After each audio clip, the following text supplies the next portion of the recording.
Meu nome é Kleber Machado. Eu sou Everaldo Marques. Para quem não me conhece, eu sou o Silvio Luiz. Meu nome é Oscar Ulisses. Meu nome é Milton Leite. Bom, meu nome é Celso Miranda. Eu sou o Theo José. Vai para a cobrança, Júlio César no gol. Daí a cobrança. Gol!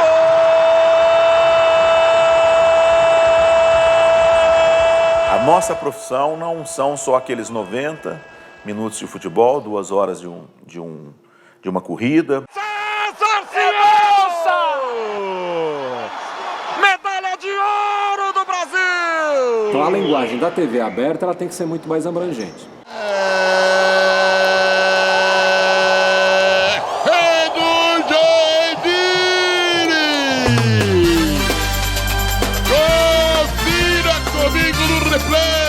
Você não pode desmentir a imagem que está na tua frente. A gente está falando de um grupo de menos de 200 no total, narradores de TV no Brasil. Olha a bola errada do time do Boca. Emerson dominou, vai pra dentro, ganhou na velocidade, olha a chance do segundo gol!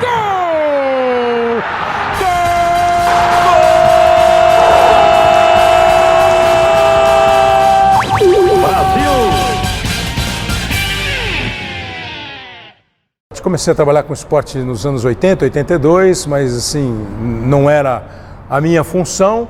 Aí a partir de 86 eu passei a trabalhar só com esporte, então desde 86 trabalho em esporte e estou aqui na TV Globo desde 88.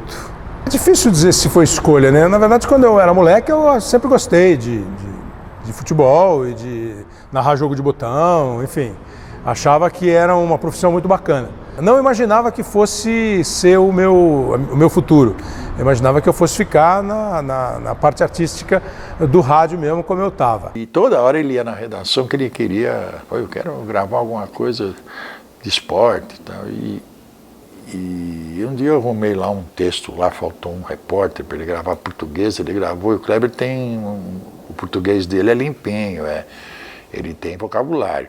Quando eu vim para a TV Globo, eu vim para trabalhar em São José dos Campos, para ser o Globo Esporte de São José dos Campos. E ao mesmo tempo eu rapidamente consegui fazer algumas coisas em São Paulo. Antes da Copa de 90 eu vim para São Paulo e aí eu já vim como narrador, entendeu? As coisas foram acontecendo meio naturalmente. Claro que eu achei legal a beça ser narrador, mas dizer que assim, eu pensei que eu ia ser narrador, talvez eu tivesse pensado lá atrás, sonhado em ser narrador de rádio. Acho que o pessoal foi ouvindo, falando, pô, vamos ver se dá para narrar. Aí narrei um jogo um dia, narrei um jogo outro dia, aí virei narrador. Eu não, eu sempre quis ser narrador. Meu sonho de criança era ser narrador, até porque eu era muito ruim de bola, então eu era o primeiro a ser enxotado dos jogos. Ou eu ficava no gol, ou eu ia pro banco. Meus amigos. Aí eu comecei a narrar os jogos deles. Só que eu não imaginava que eu seria narrador de televisão. Porque quando eu cresci, eu era criança e criei paixão por futebol, os grandes jogos eram jogos de rádio. O clássico do domingo era rádio.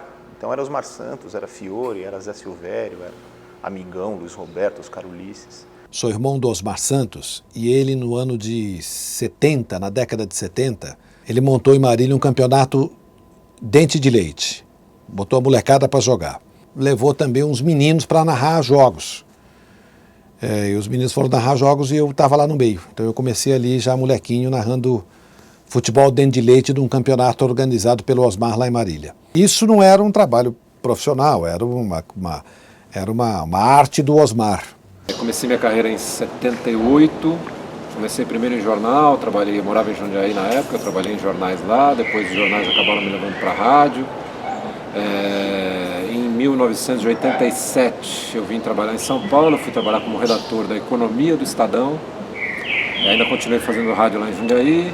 Em 95 eu fui para a ESPN Brasil. Segundo essas projeções, o Palmeiras tem 77,9% de possibilidades de cair. Era um projeto que estava começando também na TV a cabo.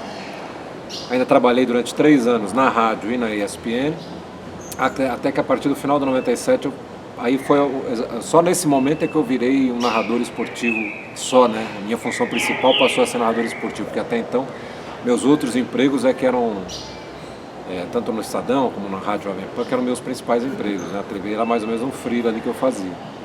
E em abril de 2005 eu acabei me transferindo para o Sport TV. Comecei a fazer narração esportiva no final dos anos 80, começo dos anos 90, na TV Cultura. Na verdade, eu comecei nessa narração esportiva depois de apresentar programa de rádio voltado especificamente para motociclistas, na FM 97. Aí fui convidado pela TV Cultura para comentar primeiro corridas de motocross e narrar as corridas acabou sendo uma consequência do trabalho que eu já fazia em rádio e dos comentários, né, que eu fazia também na televisão. Surgiu a oportunidade e eu comecei a fazer. O que eu queria mesmo era ser o que a gente pode chamar hoje de DJ de rádio, né? Que era locutor de rádio FM. Esse era o meu objetivo. Mas ser narrador esportivo, isso começou a nascer ali para 87, 86, quando eu comecei a acompanhar muito mais perto a Fórmula 1 por causa do Ayrton Senna. O Ayrton Senna estava estourando e eu era apaixonado pelo Ayrton Senna. Aí aquele negócio começou a aparecer, até que um piloto de Goiás chamado Alencar Júnior, que corria na Fórmula 3 sul-americana, ele era muito influente dentro da categoria, ele falou, olha, esse negócio de repórter não vai dar muito certo não. Você tem que ser um Galvão Bueno, tem que ser um Luciano do Vale, você tem que ser narrador. E ele arranjou, ele criou uma situação para que eu narrasse uma corrida em Rio Quarto, na Argentina, não sabia. Ele falou, você narra? Eu falei, ué, não tem outro, estou na Argentina, não tem nenhuma outra possibilidade, vamos lá. E aí eu achei que dava, eu gostei daquilo. E aí ali eu comecei a investir mais em cima da minha carreira. Eu nunca pretendia ser um narrador. Eu pretendia sim trabalhar na televisão, porque a minha primeira participação na televisão foi como diretor e produtor. Depois, por circunstâncias da vida, houve a necessidade de eu fazer parte da equipe de esporte da TV Record, que estava começando naquela oportunidade. E eu fui escolhido para ser repórter de campo. A vida foi passando, a barba foi crescendo, e houve a necessidade depois, com o falecimento do Geraldo José de Almeida, que era tão fanático quanto o Galvão Bueno, de me pedirem para transmitir um jogo. Aí o dono da televisão resolveu fazer um sorteio entre eu e o Hélio Ansaldo. Ficou o seguinte, olha, uma semana você transmite e ele comenta, na outra semana você comenta e ele transmite.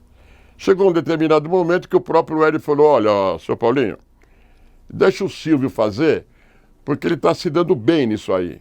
E eu fico como comentarista. E é assim que aconteceu. Tirando os caras mais antigos, que a gente acompanhou como molequinho, eu acho que assim, para a formação do que é hoje narrar futebol, narrar esportes na televisão, eu acho que são três caras, o Luciano, o Galvão e o Silvio. O Luciano pela vibração, pela empolgação, pelo jeito que ele consegue relatar o negócio e mesmo pela paixão que ele sempre teve por fazer isso aí. O Galvão, isso e a técnica. O Galvão tem uma técnica, um timing muito bom, de chamar a sua atenção para alguma coisa. Às vezes você não está meio ligado, ele consegue chamar, naquela hora você fala, pô, isso aí está acontecendo alguma coisa, porque o cara está... Então ele tem, essa técnica dele é muito bom. E o Silvio pela descontração, pelo jeito de animador de um espetáculo que ele sempre fez. Eu acho que esses três fizeram hoje o que é a narração esportiva na televisão. Eu acompanhei muito a equipe da TV Cultura, ali do começo dos anos 70, que era o Luiz Noriega, pai do Maurício Noriega, que trabalha comigo hoje, o Orlando Duarte, que trabalhava lá. Então eu acompanhava muito a TV Cultura naquela época. E depois, se você for olhar mais pra frente, né, aí você tem caras como o Luciano do Vale, como o Galvão Bueno, que são caras que transformaram a nossa função de narrador esportivo numa coisa num outro patamar, né? Eles botaram uma coisa num patamar muito elevado, até com uma importância dentro da carreira de jornalista esportivo, né? Hoje o Galvão é uma das estrelas da TV Globo, comparada a Faustão, a Jô Soares, a Xuxa. Quer dizer, é uma estrela, não é um simples narrador, né? O primeiro que eu me apaixonei foi o Raul Tabajara da TV Record. Depois Geraldo José de Almeida na Copa de 70, que eu ouvia na Rádio Record também, que ele falava mata no peito e baixa na terra. Linda, linda, linda, linda, linda, linda! Félix para o Brasil! Depois, na televisão, eu gostava muito do Mário Moraes, que foi o maior comentarista do Brasil, na minha opinião, que narrava na TV Tupi também. Mas eu gostei muito do Januário de Oliveira com seus bordões na Bandeirantes. Walter Abrão gostava também, meu amigo que morreu outro dia. Mas fundamentalmente os maiores foram Luciano do Vale e Galvão Bueno, porque os dois estão nessa época em que temos satélite, tem comunicação total.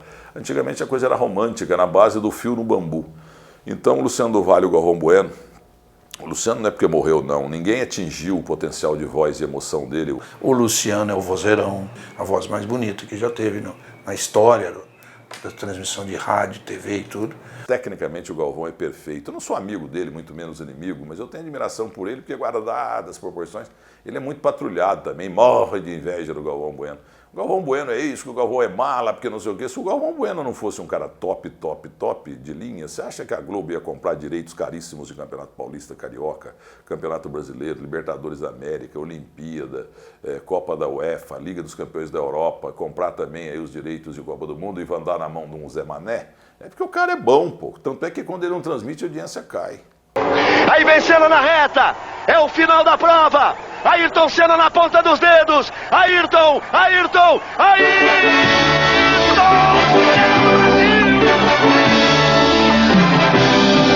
Não adianta ser um narrador que você não tem um timbre que de repente agrade a todo mundo, né? Talvez eles não sejam unanimidade, mas eu acho que o timbre dos dois é muito bom.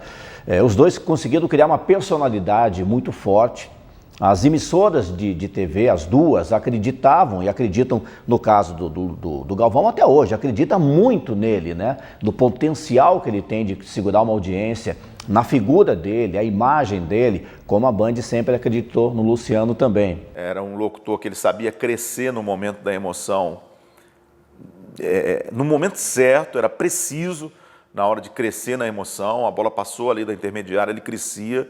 E tinha uma criatividade e argumentos na hora de um gol demais, sabe? Ele era muito criativo, era muito rápido. Vai tentar lançar Zico. Zico com o Gentili, grande lance de Zico. Para Sócrates, invadiu, pintou, atenção, bateu. Gol! Brasil!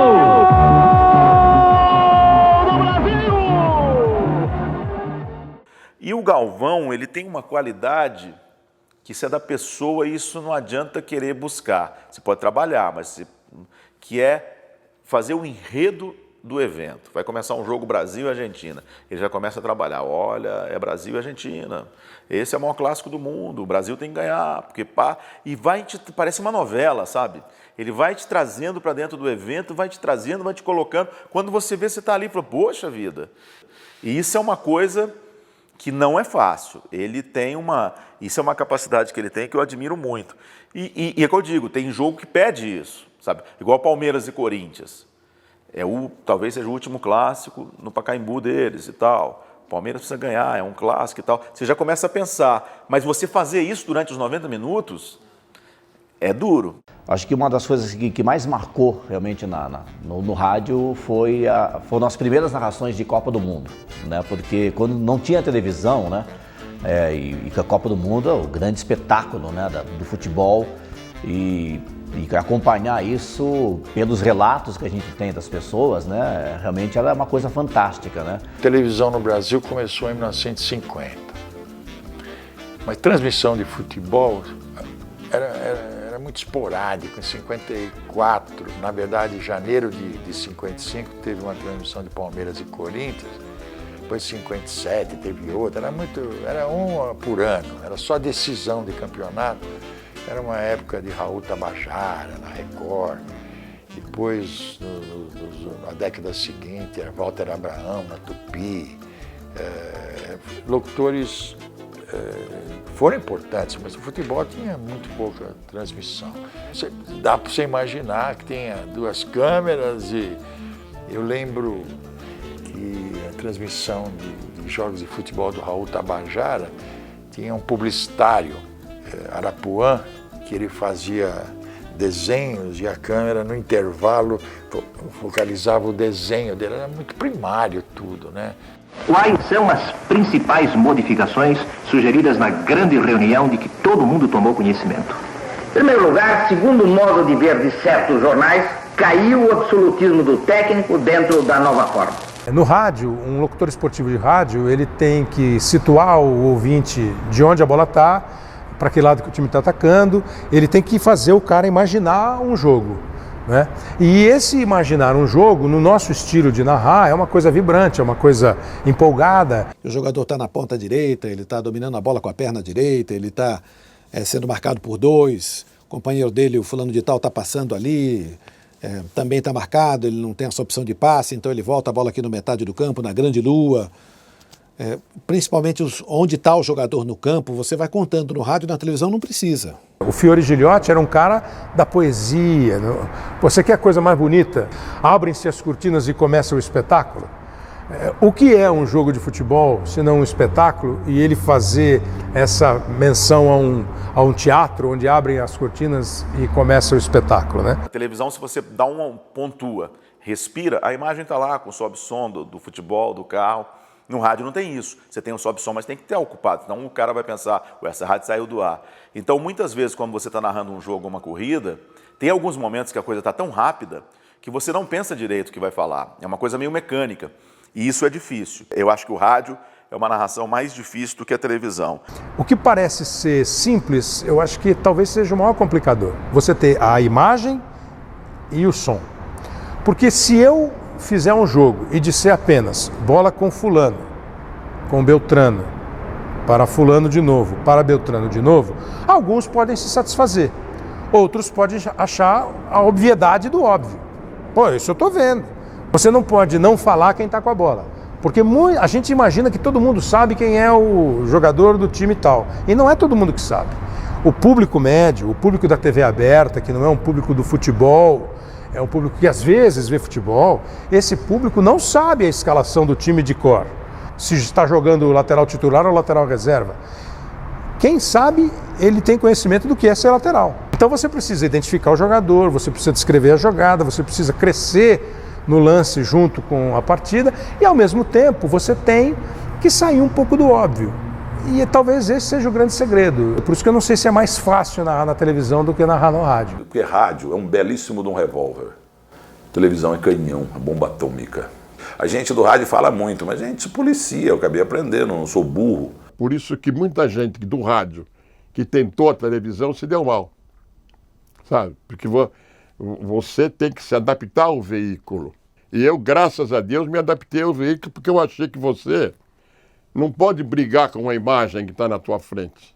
Você pode ter a tua opinião, que pode ser desmentida a qualquer instante por um replay, por um outro ângulo. E você, ao fazer hoje em dia, é o que está acontecendo muito, você raramente vai ao estádio. Então você é obrigado a fazer o tubo. E no tubo, ninguém te xinga quando você vai no estádio, ninguém joga mijo na tua cabeça. É muito mais confortável. Mas eu acho muito antiprofissional. Você perde o tesão. É a mesma coisa que você gozar nas coxas. Eu fiz uma luta ontem até 2 horas da manhã. Como é que eu ia estar em Caxias do Sul hoje para fazer um jogo? No caso desse final de semana. Então, tem que fazer um jogo no estúdio. O narrador, comentarista de arbitragem. Você tem um operador de áudio, você tem o cara que cuida da luz, você tem um câmera, você tem um assistente que fica ali cuidando das coisas. Isso na cabine. Você tem lá no campo a mesma coisa com os repórteres. Você tem no caminhão, mas, sei lá, se você chutar 50, 60 pessoas para um jogo, eu acho que você não está chutando alto não, entendeu? Somando câmeras, os caras que ajudam os câmeras, o cara que faz o VT, que grava o lance para botar o replay, o diretor de TV, o coordenador da equipe, é gente abessa, entendeu? Agora, essas pessoas vão em todos os jogos. Por isso que a questão não é, eu acho que não é uma questão financeira, porque se a gente narra um jogo daqui, a economia é de 4 pessoas. Nesse caso, vai o comentarista, o repórter, o narrador e um produtor. Isso aí são 4 pessoas. Você faz a conta. Em 100 e não sei quantos jogos por ano, qual é a economia que acontece disso aí? Tem jogo aí que manda só o repórter. O carro-chefe são as transmissões internacionais, né? Então, eu diria que 90% das coisas é o futuro.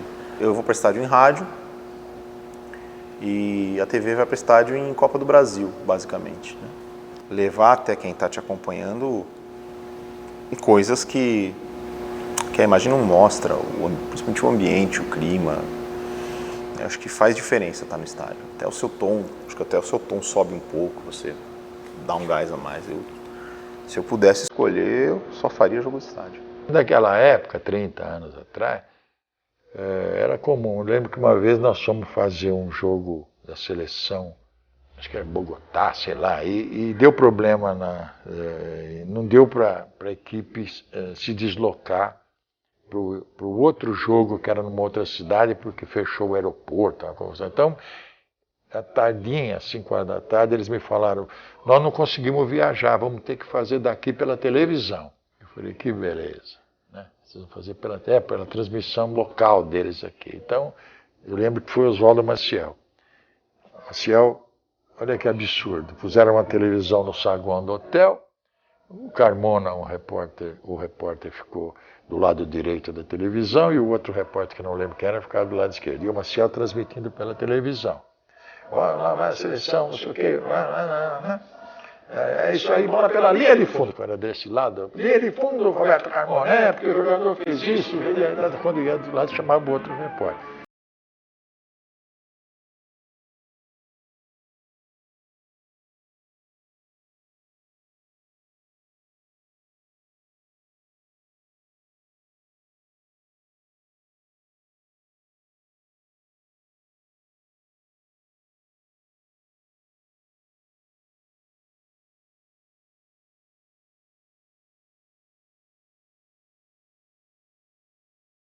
Então, assim, eu transmitia ouvindo a transmissão do locutor da Rádio Globo do Rio, né?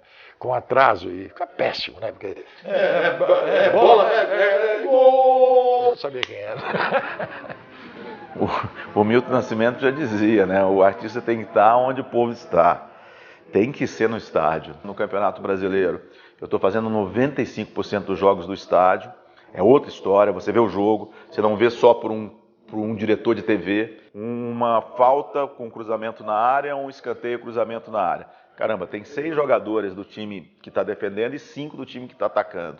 E um coloca a cabeça na bola, e às vezes a imagem está aberta, você não viu quem colocou a cabeça. É um lance muito rápido, você não vê. Hoje, principalmente hoje, que são raríssimos times que você sabe quais são aqueles 11 titulares mesmo, pintam uns caras que você fala, caramba, quem é? E é muito difícil quando você está no tubo, você identificar, depois de 15 minutos você pega, um está de chuteira vermelha, um está de chuteira amarela, um é cabeludo, outro é careca, um é fortinho, outro é magrinho, mas é muito mais difícil. O automobilismo não, o automobilismo nesse ponto não muda muito, muda em termos de sentir, de clima, mas de imagem, o automobilismo tubo ou na cabine não muda muito, não, porque na cabine você vê muito pouco da pista, né? No estádio você vê tudo, mas no automobilismo na cabine você vê muito pouco. Você vê às vezes ali 15, 20 metros. Aqui em Interlagos era legal porque você ficava de frente aos boxes, então você via entrada e saída de boxe, então você acompanhava o trabalho das equipes. Mas fora isso, o automobilismo não muda muita coisa, não. O que faz a diferença é que quando você sai da cabine de televisão, onde você está fechado, igualzinho aqui, fechado com as televisões, os monitores na sua frente, todas as televisões do mundo, você sai de lá, você desce para o paddock e conversa com os pilotos. Prefiro off-tube. Prefere off-tube? Pô! É mesmo? Pô, cara. Vamos falar o contrário. Não, se eu puder... a emoção do ao vivo. Não, mas e aí? Seriam 5 viagens a mais do que eu faço. E são todas viagens muito longas, são todas para o Oriente. Oriente Médio, Ásia, todas muito longas. Desse ano, das 19 corridas, tinham 14 no local. Tem o lado bom de você conhecer muita gente em muitos lugares e tem o lado ruim de você olhar numa folhinha de calendário e ver que o meu tempo passa mais rápido que o seu e o seu. Às vezes eu tenho inveja do cara que tem a vida dele normal e fala assim, eu tenho uma viagem. Quando? Daqui 1 mês e meio. Eu, quando chego, ponho o pé no Brasil, eu sei que eu vou viajar de novo daqui 1 semana. O meu tempo é contado de grande prêmio em grande prêmio. Folga de meio de semana, né? Ir no cinema na terça-feira, sair para jantar legal numa terça-feira, numa segunda, porque se você tá de folga no fim de semana, até significa que você não é tão relevante assim, porque o bicho pega no fim de semana. Eu sei que na segunda-feira eu tenho que fazer o jornal local porque tem rodada no domingo, na quinta-feira a mesma coisa. Estou fazendo um jogo em Porto Alegre que acaba meia-noite. Aí você sai do campo, vamos jantar, vamos. Você vai dormir 2h30, 3 horas. Pô, no dia seguinte eu tenho um voo às 9 da manhã porque eu tenho que meio-dia estar aqui para fazer o SP. Essa parte ninguém glamoriza, entendeu? Você tem que respeitar a paixão do torcedor, porque é isso que move o futebol. É por isso que o futebol tem uma importância que talvez ele não tenha, mas ele acaba ganhando um espaço exatamente por causa disso.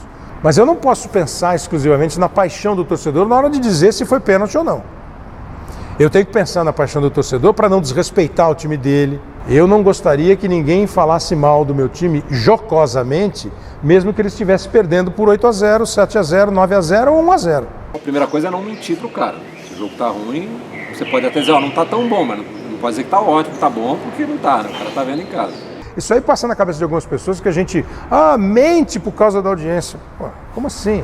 Como é que eu vou dizer que tá um jogão se tá um 0-0 que ninguém chuta no gol? Não dá pra dizer. Vai de você tentar mostrar pro cara que ainda pode melhorar. Ou tem uma hora que você fala assim, tá um cheiro de 0-0 monstro nesse jogo. Eu vou fazer o quê? Tá.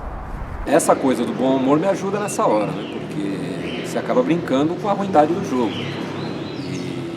E tem funcionado. As pessoas, quando eu faço jogos que são muito ruins, e infelizmente aqui no Brasil os jogos são muito ruins, né, na média, e quando eu uso esse recurso do brincar com a própria ruindade do jogo, as pessoas gostam, as pessoas se sentem até valorizadas, porque ela tá no sofá, ela fala, pô, o cara tá vendo um jogo tão ruim quanto o meu e tal, e às vezes a brincadeira acaba segurando um pouco o cara para brincar junto comigo, né? Deixar o comentarista falar mais, chamar mais a participação do repórter, inventar alguma brincadeira que, se o diretor de TV vá para a arquibancada, pega uma figura engraçada, se faz uma piada em cima daquilo, dá uma receita de bolo.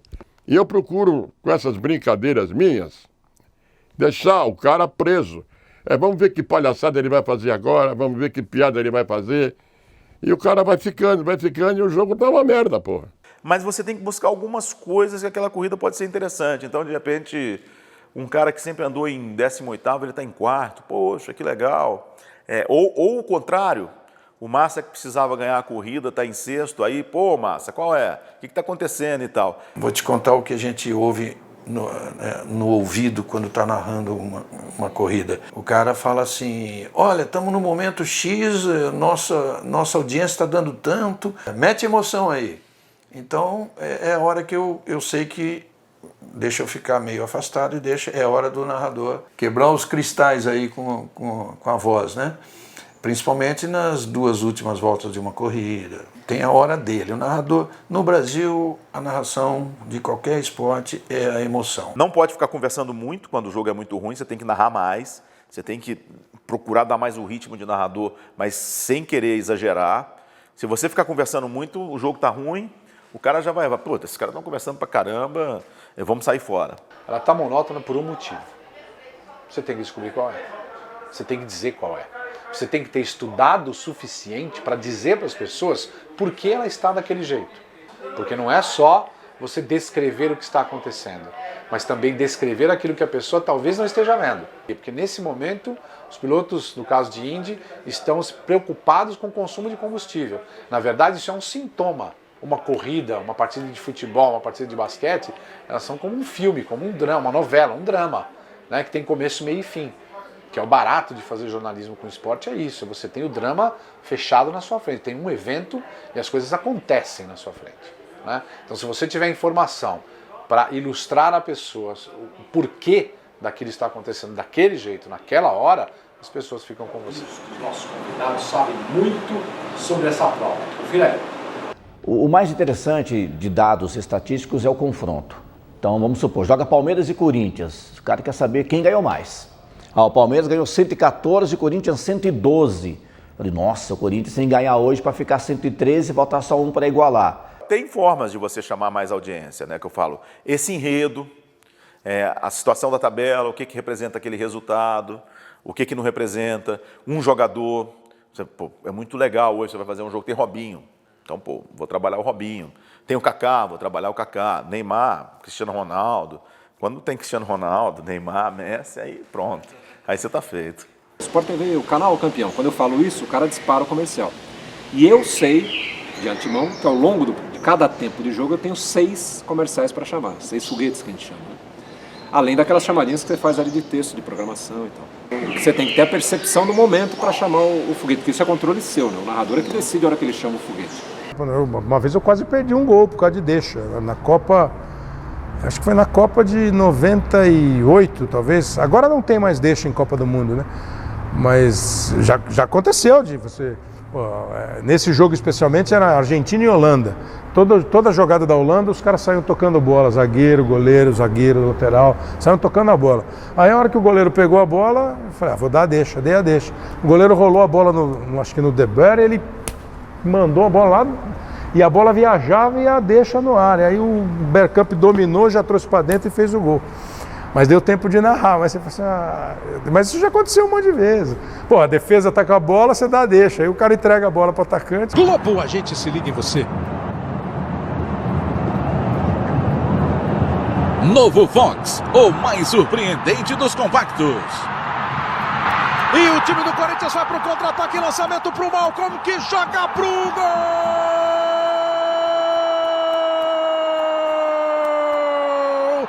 Malcolm, gol do Corinthians!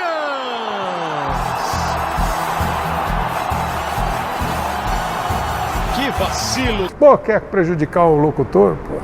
Na televisão, principalmente, o rádio também, mas principalmente na televisão, você tem que ter audiência e faturamento, ou faturamento e audiência. Você tem que ter uma coisa ou outra, de preferência as duas. Agora, se você não tem faturamento e não tem audiência, aí você vai para a rua. Em 1982, o Luciano do Vale saiu repentinamente. E eu já estava na Alemanha para fazer o Grande Prêmio da Alemanha, quando me avisaram, olha, o Luciano não vai, não dá para mandar outro narrador, não vai nada, você vai narrar.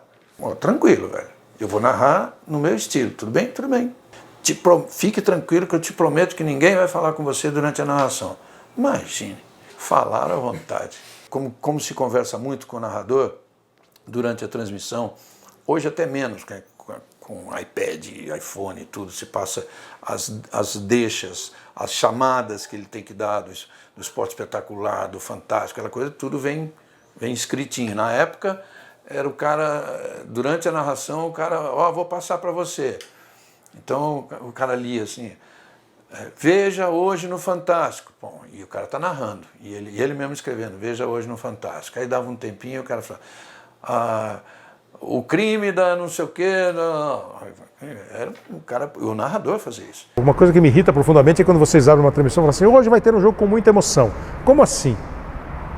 Como assim eu vou dizer para você que essa nossa conversa vai ser emocionante? O que adianta eu falar para você que é emocionante o jogo? Eu posso falar para você assim, que emocionante esse jogo, hein? Pô, emocionante pra caramba, né? E também não é gritar. Gritar não é emoção. Eu aumentar o tom da minha voz não quer dizer que está emocionante o negócio. Eu posso estar irritando profundamente o cara que está vendo. Você só consegue emocionar quem está vendo se você se envolver com aquele evento que você está fazendo. E o Luciano do Vale foi um cara que fez isso muito bem. O Tony que na largada falou, vai ser tudo ou nada, falou no rádio. Falou? Não vai dar tempo. Não vai dar tempo. Vai faltar uma volta agora. Vamos, bandeira branca para ele. Se tiver bandeira branca, ganhou a prova, hein? Que não vai parar a última volta para dar largada. Se tiver bandeira branca, ganhou a prova. Atenção. Atenção, se vier bandeira branca não tem largada. Vai ganhar o Brasil, vai ganhar Tony Canaan. E vai ter bandeira branca para ele. Bandeira branca. Bandeira branca, bandeira branca. Deu Brasil, deu Brasil. Ganhou sob bandeira branca. Já é a última volta, não tem mais largada. Deu Brasil. Eu confesso que eu estou emocionado. Chora o Tony. E nós também. Às vezes ele acabou até fazendo um certo mal para alguns, porque ele vendia tanta emoção, falava tanto do jogo assim emotivamente, que as pessoas pegaram um pouco esse jeito de transmitir só com a emoção do Osmar. Então virou um pouco meio gritaria, em alguns casos. Então ficou ruim.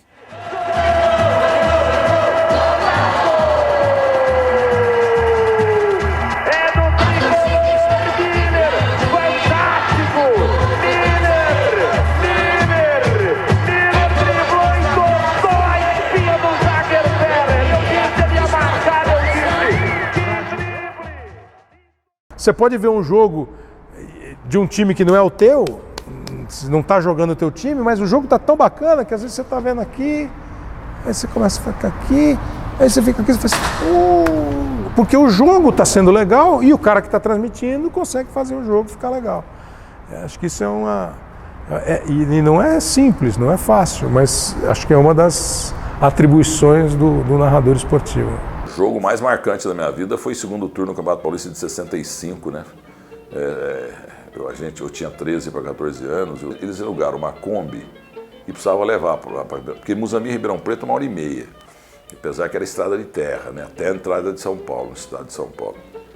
Aí foram lá em casa, todo mundo sabia que eu era um santista doente e pediram para minha tia para me levar. Primeiro pedi autorização dela, né, da minha mãe também, porque eu era menor de idade. Aí eu falei, olha, menor de idade não tem problema, porque vocês são responsáveis, o carro é novo, mas o problema é que eu não tenho dinheiro. Sabe quanto custava? A viagem, a parte de aluguel da Kombi, a gasolina, e o ingresso e o jantar, tipo 70, 80 reais, mas a gente não tinha. Fiquei choroso 3 dias lá, mas ela ficou com tanta dó de mim que ela arrumou dinheiro emprestado com o tio Celino, o Juscelino Bonelli Maciel, 40, e pegou mais 40 com o Gerardo Cassiano. Aí depois fomos pro campo. E eu fiquei no alambrado ali com o meu radinho GE que minha tia tinha comprado, e eu fiquei olhando pra cima, vendo o Fiore Giliotti, aquele biquinho dele, ele tinha cara de ratinho, assim, de coelhinho, sabe? O jogo começou, mas eu fiquei vendo o primeiro Fiore. Eu olhava, tem uns caras, né, tudo apertado no alambrado ali. Eu tinha 1 bilhão de pessoas naquele dia. Estava ali. E eu fiquei atrás do banco do Santos. Estava uns 38, 39 graus. Começou o jogo, o comercial ficou meia hora em cima do Santos. Carlos César, ponto esquerda, que morreu outro dia, em cima do Carlos Alberto, maior lateral do mundo. E o Santos lá atrás, o Gilmar pegava tudo. O Gilmar, uma vez, uma bola do Carlos César, ele fez assim, ele defendia com a canhota. A bola bateu aqui, subiu um pouquinho no travessão redondo e a bola foi para a linha de fundo do estádio. E o Gilmar subiu rindo. Falei, morrendo de medo, ele rindo. Mas aí enfiaram a bola, o Lima enfiou uma bola para o Pelé, tronaram o Peter, pam, derrubou pênalti. Pelé bateu o pênalti, 1-0 para o Santos. O Santos dominou o segundo tempo, o Dorval fez 2-0.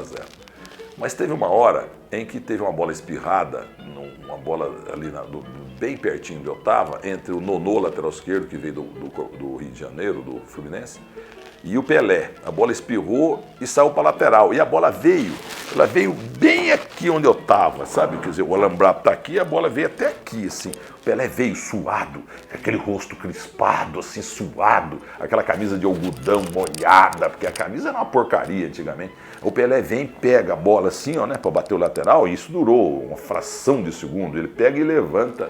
E quando ele levanta, entre aspas, eu choro de lembrar isso, cara. Então, ele como que ele tivesse me visto. Quer dizer, o Pelé, uma pessoa faz assim, pega a bola, levanta para ir bater o lateral, enquanto isso olhou para frente. Só que o sujeito está tão compenetrado no jogo que ele não viu nada, até porque naquele campo visual do olho dele, ele viu aquele vulto composto por umas 30 pessoas ali, tudo apertada, dentre elas eu, né?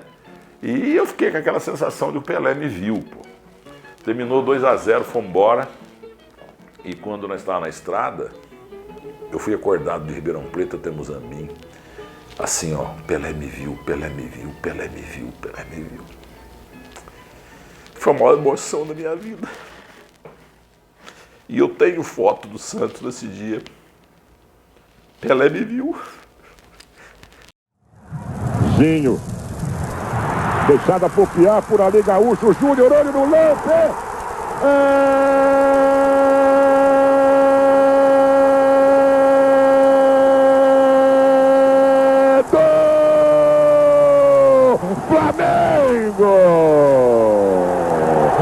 Eu sou um cara que nunca gritei gol na minha vida, porque eu acho que não precisa gritar gol. A minha obrigação é identificar quem fez, que horas eram, de quem foi, entendeu? Quanto foi. E tem muita gente que não entende isso aí. O fato de eu não gritar gol não é porque eu sou diferente dos outros. Eu acho que que o cara da televisão, eu tenho que dar emoção para ele quando falta emoção no jogo. Eu me coloquei sentado numa poltrona vendo televisão.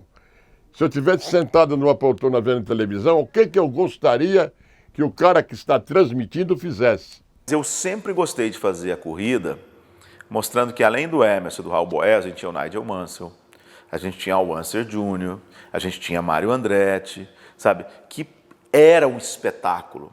E muitas vezes meu diretor falava, poxa, mas tem brasileiro não dá audiência, não sei o que e tal. Mas eu sempre fui meio contrário a isso e não concordo muito com isso. Eu acho que a gente tem um público aí que ele gosta do espetáculo.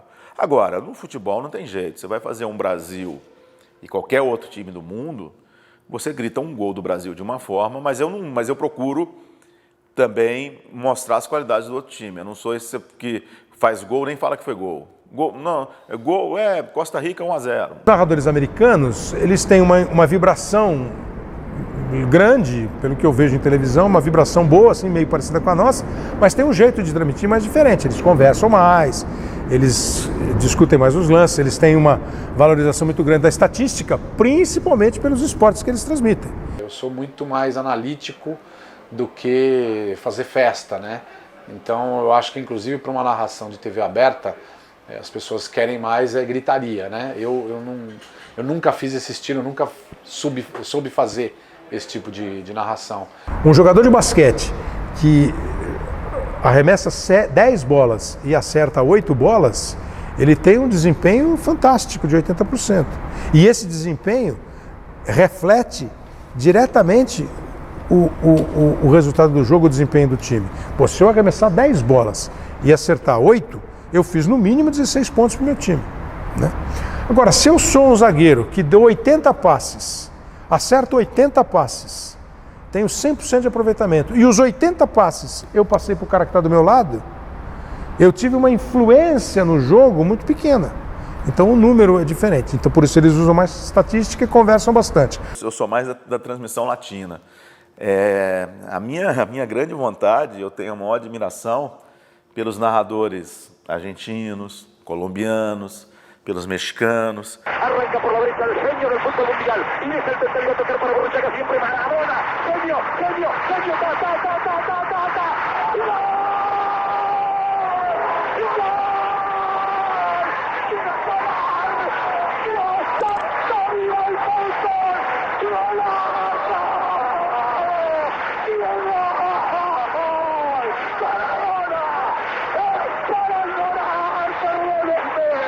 Milan e Liverpool, final de Liga dos Campeões de 2005. Milan vai para o intervalo 3-0, o Liverpool vai lá, empata, vai para os pênaltis e é campeão. E o locutor inglês do Liverpool, ele não grita gol, ele fala, oh, Gerrard. Cara, o torcedor que está ali, ele, gol, fomos campeão. E a gente é mais ou menos um instrumento desse torcedor. Eu não sou um narrador, eu sou um legendador de imagem. Eu legendo a imagem aquilo que você está vendo. A mesma coisa que você botar legenda numa foto. Nos Estados Unidos, né, o color commentator e o play-by-play, eles são complementares no que eles fazem, né? Ninguém está fazendo muita festa ou só comentando, né? Eles se ajudam nesse trabalho. E eu estive plenamente a favor disso na Fórmula 1. Mas como nunca foi feito e não é a escola brasileira, então eu não serviria para chegar o cara falar assim, vamos lá, emoção para a última volta. Eu acho tão válido que nós todos devíamos cuidar desse termo invasão. Eu acho que assim, os atletas, ex-atletas, não invadem a mídia. Nós, a mídia, nós, público, e pensando sempre no público, a gente precisa deles. Porque esse conhecimento de arena nós não temos. Essa experiência de arena nós não temos. E isso, na verdade, só vai aumentar a necessidade de bons jornalistas.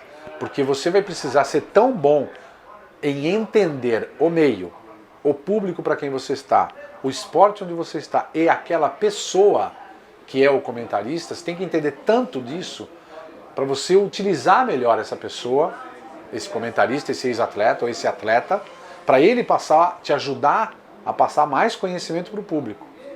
A minha obrigação era ser o mais didático possível, falar o mais rápido possível e conectado com a imagem. Tá? Muitas vezes, num treino, eu aproveito para dar uma informação que eu captei lá de baixo, tem uma informação, especialmente num treino. Porque na corrida você tem que ficar muito preso à imagem que está sendo mostrada. O ex-atleta, seja na corrida, seja no futebol, no tênis, não importa onde seja, ele tem uma visão do momento, sabe? O momento ali, a jogada, e isso é muito legal. Por exemplo, o Neto, ele fala, ó, você viu como é que ele bateu na bola? Olha o pé de apoio dele. O pé de apoio dele estava a 1 metro da bola, por isso que essa bola foi ali. Pô, isso aí é só o jogador que tem. O jornalista, ele tem uma visão mais ampla, ele analisa melhor uma tabela, ele já vai olhar, os próximos 5 jogos do Palmeiras agora são esses, tá ferrado, hein? Tem que ganhar hoje, se não ganhar, tá morto. Sabe, isso que o ex-atleta, ele não se preocupa muito, porque não é função dele preocupar. Então, eu acho que o formato ideal seria sempre jornalista e ex-atleta. Se você procura um engenheiro para falar sobre a construção de uma ponte, se você ouve um ex-militar para falar sobre segurança, é natural que você ouça um ex-atleta para falar de esporte. Como ele está lá para trabalhar, eu falo para ele, bonitão, e aí? Ou vai entrar um jogador, eu falo, conhece? A obrigação dele é identificar, se ele não souber, eu sei. Eu, graças a Deus, ao longo da minha carreira, eu sempre tive uma relação pessoal muito boa com os meus companheiros. Tem só um fato que é meio maluco. Na Copa de 2010, eu fiz com o Edmundo. Eu briguei com o Edmundo, acho que no segundo jogo. E a gente fez a Copa inteira, obrigado. Né? E depois hoje também é um grande amigo, a gente se entendeu. Se eu não gosto do meu comentarista, eu não quero ferrar meu comentarista, eu quero que ele acrescente a transmissão. Eu tive um chefe chamado Ricardo Scalamandré, que hoje é diretor da Globo Internacional, que ele falava assim, olha, o público, ele não vê assim, olha, aquele narrador da Band é bacana e aquele comentarista é ruim. Não. Assim, aqueles caras da Band são bons ou são ruins. E é verdade. A gente não tem nada combinado. Ah, você vai falar isso, eu vou falar isso, eu vou brincar com tal coisa. Surge ali na hora, é uma coisa muito de improviso. E acho que é por isso que fica legal. Se você forçar alguém que não tem condições de fazer isso, tentar fazer, não combina, fica chato. Né? E alguém que tem condições de fazer isso, naturalmente faz.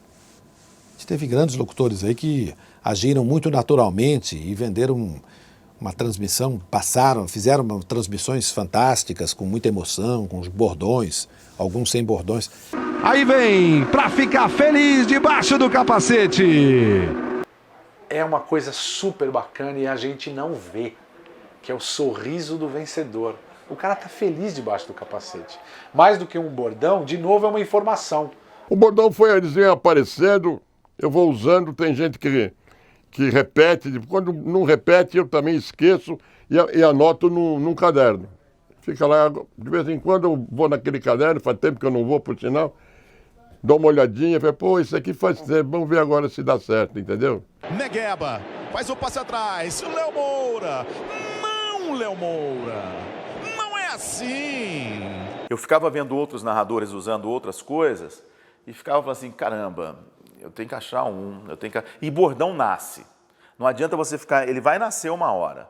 Então eu fiquei aquele negócio, e num jogo eu falei, saiu. Eu falei, não é assim. E saiu. Aí eu falei, pô, esse troço pode ser bom. E comecei. E hoje é muito legal que as pessoas no Twitter, quando encontram na rua, eles falam na rua, não é assim. Estão jogando bola, estão falando não. Aí que você fala, poxa, o bordão pegou. Os caras chamam de bordões do Galvão Bueno algumas coisas que eu não sei se são bordões.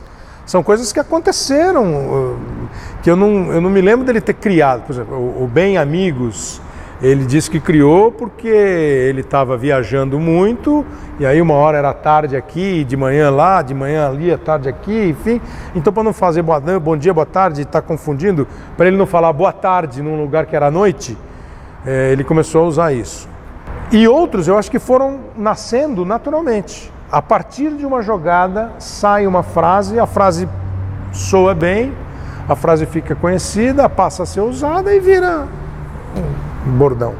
Tem alguns, por exemplo, que eram amigos meus que falavam em rodinhas, em brincadeiras e tal, e que um dia eu botei na transmissão, ficou, enfim, e acabou. Eles ficam muito mais porque eles agradam, não porque eu acho que eu tenha que ter. Haja coração. Que ele deve ter usado uma vez e soa bem. Que sinal incrível, há muito tempo a Fórmula 1 não chegava assim. Ayrton Senna puxa na curva de alta, usa zebra, usa a pista inteira. Mansell vem alucinado atrás de Ayrton Senna, vai forçar tudo nessa freada. Ayrton gira na frente dele, eles vêm pela reta, agora é pressão total no turbo, vem os dois pela reta, Ayrton Senna, Nigel Mansell, por meio carro Ayrton Senna, o Mansell consegue a ultrapassagem. Ayrton Senna para conquistar a sua terceira vitória no Grande Prêmio da Espanha, 1986. Ayrton Senna, haja coração. O cara que me imita, a primeira coisa que o cara que está em casa fala, porra, está imitando o Silvio Luiz. Fica quem? Fica ruim para quem? Para mim? Para mim não. Porque eu quando falo alguma frase, por exemplo, o Duvaldo Cosi, ele fez o currupio. Você está entendendo? Eu não vou dizer que aquilo é meu, foi ele que inventou, porra. Muita gente pega a escalação no domingo e e segue a bola. E no automobilismo você não tem como seguir o carro, porque às vezes tem um pega lá atrás, um pega no meio, você vê que tem uma história do automobilismo que é o tempo, você tem que ficar o tempo inteiro, está diminuindo, está aumentando, está diminuindo, está aumentando. Então o automobilismo eu acho mais difícil. O automobilismo tem um outro detalhe, tem uns termos técnicos. Por exemplo, quando eu vejo uma corrida e um narrador fala assim, já vem ganhando pelo retão, eu falo, esse cara não é de automobilismo, porque a gente não fala retão na narração, não é uma palavra, a gente usa reta, a grande reta. Agora, retão é coisa de papo de bar, entendeu? Então tem alguns termos que você, por exemplo, cockpit é carro aberto, carro fechado não é cockpit. Porque na moto você vê o atleta. Você percebe a importância do motor, da equipe, do trabalho de todo mundo para construir aquela máquina. Mas você vê o quanto o atleta faz com que aquela máquina supere até a expectativa de quem a projetou. Eu acho que o automobilismo, infelizmente no Brasil, o torcedor gosta de vencedor. O torcedor não gosta de piloto. O que eu acho mais assim na Fórmula 1, primeiro é que é muito difícil, é uma coisa muito detalhe, se o cara saiu de traseira, se ele saiu de frente, se ele entrou direito na curva, se ele tocou a zebra de uma maneira que o ajudou ou que o atrapalhou na curva. Acho muito mais difícil. E você não tem a reação do cara que está guiando, né? O cara está com um capacete lá e você não está vendo se ele fez boa ou se ele fez mal, você não sabe. O cara perde um gol, faz assim, né? Ou o cara faz uma bela jogada, você está vendo. Os maiores desafios para mim como narrador foram o futebol americano e o ciclismo. Eu não me considero um narrador de futebol, né? Eu me considero um narrador de esportes. Eu gosto muito de esportes de velocidade, né? De esportes individuais de velocidade, que tem provas de velocidade. Natação, atletismo, sempre que eu vou para a Olimpíada, eu peço lá para me deixarem pelo menos um dia no lugar do atletismo, pelo menos um dia na natação, porque eu curto muito fazer. Olha, cara, eu narrei até corrida de trote, que eu mais gostei de narrar no basquete. A Band tem um material de produção para cada jogo. Mas eu, particularmente, eu tenho uma pessoa que é o meu produtor pessoal, que faz mais em cima do que eu gosto, em cima dos jogadores, dos times, estatística, número. A Band também assina um serviço do Footstats, que traz estatísticas, mas eu gosto de passar, eu tenho uns 6 itens só que eu gosto de usar nas estatísticas, senão acho que fica muito número. Preparação de médio, longo e curto prazo, né? Curto prazo é o que está acontecendo hoje naquele clube, quais são os jogadores que vão jogar domingo, por exemplo. Eu vou no YouTube para descobrir como é que no país que ele nasceu é dito o nome dele, por exemplo. Tem o belga, o Asa, que joga no Chelsea. É Asa, porque ele é belga. Belga tem uma ligação com a França. E aqui virou Rasa. Eu não quero a escalação que me dá, que muitas vezes dá errada, porque essa cambada de produtor que tem aí é tudo estagiário, entendeu? Então te dá um monte de informação errada, que você recebe aquilo com a confiança. E você transmite aquilo. Se fosse ver, aí o cara fala, cara, porra, se o cara do número 4 não é Francisco, é João. E aí, quem deu a cara para bater foi você. O preparo eu acho que é constante, é gostar, é acompanhar, é estar por dentro, é ler, é se informar. E na hora do jogo, o jogo é esse aqui, claro, eu vou olhar mais os aspectos desse jogo. Mas acho que é um preparo constante, entendeu? Muitas vezes que eu saio de uma transmissão tendo usado 20% das informações que eu separei, 30% das informações que eu separei, porque o jogo não me deu gancho, ou porque não deu tempo, ou porque a emoção do jogo não deixou. Hoje eu tenho um acompanhamento de fono, porque eu acho muito importante, porque a corda vocal é um músculo. E como todo músculo nosso, se a gente não exercitar, ele vai atrofiar.